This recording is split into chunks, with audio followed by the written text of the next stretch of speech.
Hello everyone, welcome back to my channel. This is Pramila Yadav. CDP master series में आपका फिर से स्वागत है। सीडीपी मास्टर सीरीज़ में हम पर्सनैलिटी असेसमेंट के बारे में बात कर रहे थे। व्यक्तित्व परीक्षण यानी पर्सनैलिटी असेसमेंट के बारे में पढ़ रहे थे। पर्सनैलिटी असेसमेंट में हम प्रोजेक्टिव मेथड्स के बारे में डिस्कस कर रहे थे। प्रोजेक्टिव मेथड्स को हम क्या बोलते हैं? प्रोजेक्टिव मेथड्स होते हैं प्रक्षेपी विधियाँ। प्रक्षेपी विधियों में क्या किया जाता है? इन विधियों में जो सब्जेक्ट होता है जिसकी पर्सनैलिटी का असेसमेंट हमें करना होता है, उससे हम डायरेक्ट क्वेश्चन ना पूछकर उससे इनडायरेक्ट क्वेश्चन पूछे जाते हैं। उसको कोई भी एक उद्दीपक दिखाया जाता है, कोई भी एक स्टिमुलाई दिखाया जाता है, और वो जो स्टिमुलाई है वो कोई भी एक कार्ड होता है, किसी भी एक पिक्चर के रूप में होता है, किसी एक चित्र के रूप में होता है। जब वो चित्र उस बच्चे को दिखाया जाता है या फिर उस व्यक्ति को दिखाया जाता है जिसकी पर्सनैलिटी का असेसमेंट हमें करना है, वो अपने अनुभव के आधार पर, अपने एक्सपीरियंस के आधार पर उसको देखकर कोई प्रतिक्रिया देता है, कोई रिएक्शन देता है, और जिस तरह की वो रिएक्शन दे रहा है उसी के बेस पर हम मनुष्य के व्यक्तित्व का निर्धारण करते हैं, उस व्यक्ति के व्यक्तित्व का पता लगाते हैं। जो व्यक्तित्व का पता लगाने का कार्य करते हैं ये साइकेट्रिस्ट करते हैं, ये मनोवैज्ञानिक करते हैं, या फिर कोई भी एक एक्सपर्ट करता है। हम और आप जैसों के बस की बात नहीं होती है प्रक्षेपी विधियों द्वारा, प्रोजेक्टिव मेथड द्वारा किसी भी व्यक्ति की पर्सनैलिटी का असेसमेंट करना। तो जो प्रोजेक्टिव मेथड हैं इनमें डायरेक्ट क्वेश्चन ना पूछकर इनडायरेक्ट कोई पिक्चर या चित्र दिखाया जाता है जिसके माध्यम से उस मनुष्य की पर्सनैलिटी का असेसमेंट किया जाता है। और जो प्रोजेक्टिव मेथड है ये कहाँ से आया था? ये प्रोजेक्शन से आया था। और प्रोजेक्शन क्या है? प्रोजेक्शन एक डिफेंस मैकेनिज़्म है। डिफेंस मैकेनिज़्म क्या होते हैं? जो मनुष्य का अनकॉन्शियस माइंड है और जो मनुष्य का कॉन्शियस माइंड है, जब उसमें कॉन्फ्लिक्ट होता है, जो कॉन्शियस माइंड है वो मनुष्य को स्ट्रेस, एंजाइटी, चिंता से बचाने के लिए कुछ इस तरह के तरीके ढूंढता है कि उसका जो दिमाग है वो स्ट्रेस में ना जाए, एंजाइटी में ना जाए। जो थीमेटिक एप्रिसिएशन टेस्ट है, चाइल्ड एप्रिसिएशन टेस्ट है और सीनियर एप्रिसिएशन टेस्ट, ये 3 टाइप के प्रोजेक्टिव मेथड हैं, वो हम ऑलरेडी डिस्कस कर चुके हैं। आज का जो हमारा टॉपिक रहने वाला है वो है रोसार्क इंक ब्लॉक टेस्ट। क्या है? रोसार्क शाही धब्बा परीक्षण। ये भी एक प्रोजेक्टिव मेथड है, ये भी एक प्रक्षेपी विधि है। रोसार्क शाही धब्बा परीक्षण, रोसार्क हैं, ये किसने दिया था? ये हरमन रोसार्क ने दिया था। किसने दिया था? ये हरमन रोसार्क ने दिया था। हरमन रोसार्क ने दिया था, इसलिए इनका इस मेथड का नाम क्या पड़ा? रोसार्क शाही धब्बा परीक्षण। अब ये शाही धब्बा क्या है? इन ब्लॉक टेस्ट क्या है? Ink blot test. Ink blot test का क्या मतलब है? क्या किया जाता है? कोई भी एक वाइट कार्ड लिया जाता है, उस वाइट कार्ड पर एक स्याही का धब्बा गिराया जाता है, एक इंक ब्लॉट गिराया जाता है। स्याही का धब्बा गिराने के बाद उस पेज को आधा फोल्ड कर दिया जाता है। आधा फोल्ड करने के बाद उस पर एक चित्र की तरह कुछ आकृति है वो बन जाती है, और वो आकृति किसी भी मनुष्य को दिखाई जाती है जिसकी पर्सनैलिटी का असेसमेंट हमें करना है, और वो अपने अनुभव के आधार पर उस चित्र को गैस करने की कोशिश करता है कि ये जो इंक ब्लॉट है ये स्याही धब्बे से किस प्रकार का चित्र बना है। ये क्या है? हरमन रोसार्क का इंक ब्लॉक टेस्ट। यहाँ से डायरेक्ट क्वेश्चन पूछा जा सकता है कि जो इंक ब्लॉक टेस्ट है ये किसने दिया था? ये हरमन रोसार्क ने दिया था। और इसमें कितने कार्ड होते हैं? इसमें 10 कार्ड्स होते हैं। कितने कार्ड्स होते हैं? 10 कार्ड्स होते हैं। 10 कार्ड्स में क्या किया जाता है? 1 बाय 1 एक एक कार्ड मनुष्य को दिखाया जाता है, और ये कार्ड्स हैं वो किस तरह से बने हुए होते हैं? कोई भी एक प्लेन पेपर होता है, उस पर कोई एक इंक ब्लॉट गिराया जाता है, कोई भी एक शाही का धब्बा डाला जाता है, फिर इसको हाफ फोल्ड कर दिया जाता है। इसको आधा फोल्ड करने के बाद इस पर कोई एक डिज़ाइन बन जाता है, एक चित्र बन जाता है, एक आकृति बन जाती है, और वो आकृति के आधार पर मनुष्य को उसका वर्णन करने को कहा जाता है कि उसने किस आधार पर क्या देखा, किस तरह की चीज़ें उसे समझ में आई, उसके आधार पर मनुष्य की पर्सनैलिटी का असेसमेंट किया जाता है। जब हम मनुष्य को ये इंक ब्लॉक दिखाते हैं तो उसके आधार पर हम मनुष्य के सोशल बिहेवियर, जो उसका सामाजिक व्यवहार है, उसके बारे में पता लगा सकते हैं, उसके थॉट्स के बारे में, उसके विचारों के बारे में, उसके इमोशंस के बारे में, इन सभी चीज़ों के बारे में पता लगा सकते हैं। क्योंकि पर्सनैलिटी का असेसमेंट कर रहे हैं, व्यक्तित्व में ये सब चीज़ें इंक्लूड होती हैं। व्यक्तित्व या जो पर्सनैलिटी है उसमें मनुष्य की जो भी ट्रेट्स हैं, जो भी सील गुण हैं, वो सब इंक्लूड होते हैं।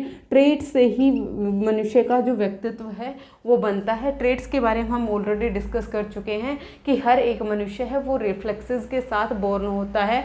जो रिफ्लेक्सेस हैं वो हैबिट बन जाती हैं, आदत बन जाती हैं, और वो आदत हैं जब वो परमानेंट हो जाएं तो वो ट्रेट्स बन जाती हैं, सील गुण बन जाते हैं।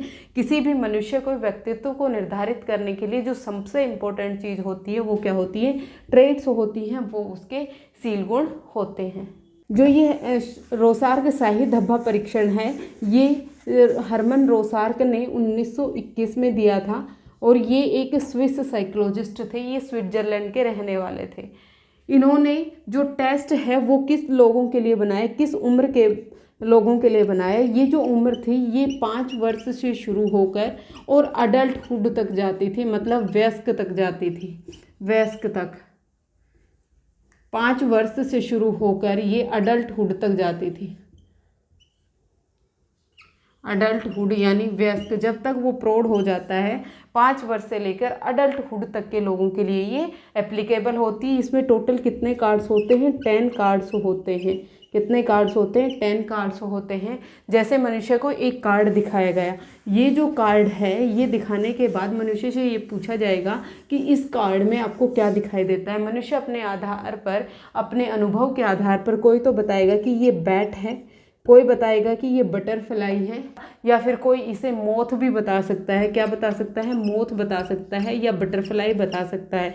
जो मनुष्य बैट बताएगा उसकी पर्सनैलिटी अलग तरह की होगी, जो मनुष्य मोथ बताएगा उसकी पर्सनैलिटी अलग तरह की होगी, और जो मनुष्य बटरफ्लाई बता रहा है, जो क्या बता रहा है? बटरफ्लाई बता रहा है, उसकी पर्सनैलिटी है वो अलग तरह की होगी। जिस आधार पर जैसे रिस्पॉन्स मनुष्य देता है उसी आधार पर जो साइकेट्रिस्ट हैं वो उसकी पर्सनैलिटी को असेस करते हैं। इसमें जब असेसमेंट हो रहा होता है तो 2 स्टेप होते हैं।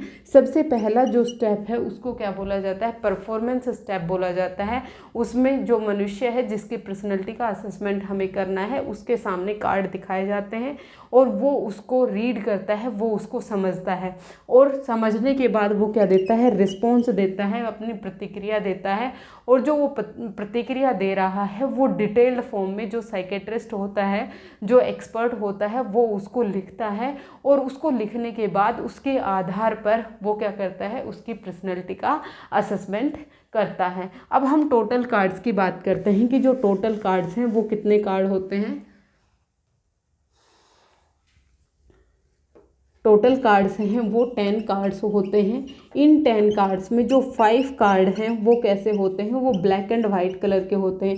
कैसे होते हैं? ब्लैक एंड वाइट कलर के होते हैं। जो 2 कार्ड हैं वो रेड और ब्लैक कलर के होते हैं। वो रेड और ब्लैक कलर के होते हैं। कैसे होते हैं? रेड और ब्लैक कलर के होते हैं।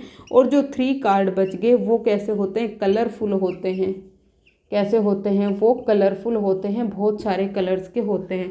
तो अगर कोई आपसे पूछ ले रोसार्क शाही धब्बा परीक्षण में कितने कार्ड्स होते हैं? 10 कार्ड्स होते हैं, जिसमें 5 कार्ड हैं वो काले और सफ़ेद रंग के होते हैं, 2 कार्ड्स हैं वो रेड और ब्लैक कलर के होते हैं, और जो 3 कार्ड हैं वो कैसे होते हैं? कलरफुल होते हैं। 1 बाय 1 करके जो मनुष्य हैं उनको कलर दिखाए जाते हैं, चित्र दिखाए जाते हैं, कार्ड दिखाए जाते हैं, उनकी पर्सनैलिटी का असेसमेंट किया जाता है। और जो ये टेस्ट है ये इंडिविजुअल टाइप होता है। ये कैसा होता है? व्यक्तिगत होता है, ग्रुप में ये टेस्ट नहीं हो सकता है। तो ये जो अगर आपसे कोई पूछ ले रोसार्क शाही धब्बा परीक्षण है ये कैसा है? इंडिविजुअल टेस्ट है। ये 1 बाय 1 एक पर्सन का ही एक साथ हो सकता है।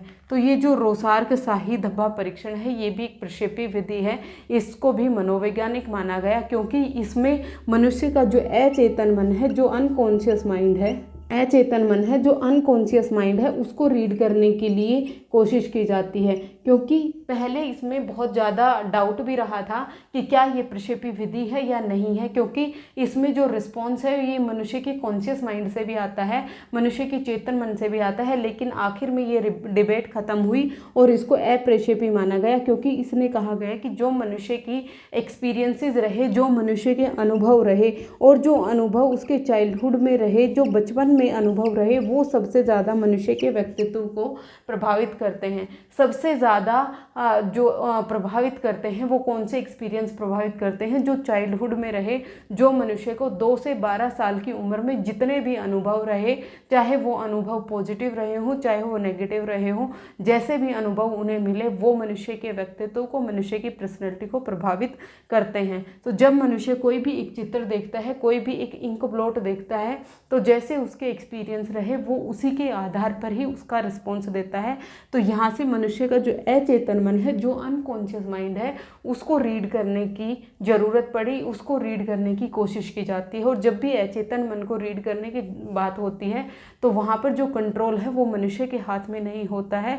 जो अनकॉन्शियस माइंड है वो मनुष्य के कंट्रोल से बाहर होता है, और जो रिस्पॉन्सेज निकल के आते हैं वो अनकॉन्शियस माइंड से जब निकलते हैं तो वो मनुष्य की जो रियल पर्सनैलिटी है उसको बताने में मदद करते हैं। जो इंक ब्लॉट डाले गए, जब एक वाइट पेज पर कोई भी इंक ब्लॉट डाले जाते हैं तो जो वो इंक ब्लॉट बने उसको हाफ फोल्ड इसलिए किया गया था ताकि वो सिमेट्रिकल मैनर में हो, वो सिमेट्री में हो। सिमेट्री का मतलब क्या होता है? जैसे मैंने लिखा ए, जब मैं इसको बीचों बीच काटूंगी तो ये कुछ इस तरह की शेप देगा, मतलब 2 इक्वल पार्ट्स में ये डिवाइड हो जाएगा। जो चीज़ 2 इक्वल पार्ट्स में डिवाइड हो जाए उसको हम सिमेट्रिकल बोलते हैं, उसको हम सिमेट्रिकल बोलते हैं। तो जितने भी ये जो इंक ब्लॉट बनाए गए ये सिमेट्रिकल मैनर में थे और इनकी कोई ना कोई एक स्पेसिफिक टाइप की एक शेप बन रही थी। और जब हम सब्जेक्ट को ये दिखाएंगे कि ये आपके सामने इंक ब्लॉट है, इसको देख के आपको क्या लग रहा है और आपने ये जो रिस्पॉन्स दिया, मान लीजिए जैसे मैंने आपको पिक्चर दिखाई थी उसमें किसी ने बोला था बैट है, किसी ने बोला था कि ये मोथ है, किसी ने बोला था बटरफ्लाई है, तो उससे पूछा जाएगा कि आपने बैट रिस्पॉन्स दिया तो वो क्यों दिया, बटरफ्लाई रिस्पॉन्स दिया तो क्यों दिया, और मोथ रिस्पॉन्स दिया तो आपने क्यों दिया। इस आधार पर उस मनुष्य के व्यक्तित्व का पता लगाया जाता है। ये है रोसार्क इंक ब्लॉक टेस्ट, रोसार्क का शाही धब्बा परीक्षण। होपफुली अभी आपको इस मेथड में कोई भी डाउट नहीं रहा होगा। अगर आपको फिर भी कोई भी डाउट हो तो आप कमेंट सेक्शन में ज़रूर पूछेगा, मैं उसका जवाब ज़रूर दूंगी। आज के लिए इतना ही, मिलते हैं नेक्स्ट क्लास में। Thank you very much.